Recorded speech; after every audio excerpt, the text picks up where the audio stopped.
27 લાખ સાથે ભરૂચ રેલવે પોલીસના હાથે અંકલેશ્વર રેલવે સ્ટેશનથી ઝડપાઈ ગયો હતો। ઉલ્લેખનીય છે કે ગત રાત્રે વડોદરા ખાતે તરસાલી ચેકપોસ્ટ પરથી કારમાંથી સ્ટેટિક સર્વેલન્સ ટીમે 13.50 જપ્ત કર્યા હતા।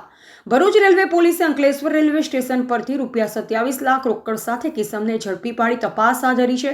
હરિદ્વાર વલસાડ ટ્રેનમાંથી અંકલેશ્વર સ્ટેશન પર એક વ્યક્તિ બેગ સાથે ઉતરતા તેની શંકાસ્પદ હિલચાલથી રેલવે પોલીસે તેને ઊભો રાખી તલાશી લીધી, જેની બેગમાંથી 500-500ની નોટોના બંડલ મળી કુલ રોકડ 27 લાખ મળી આવ્યા હતા, જેની પ્રાથમિક પૂછતાછ કરતા તે મૂળ દાહોદનો યોગેશ ટેકચંદ પ્રીતમાણી હોવાનું બહાર આવ્યું હતું।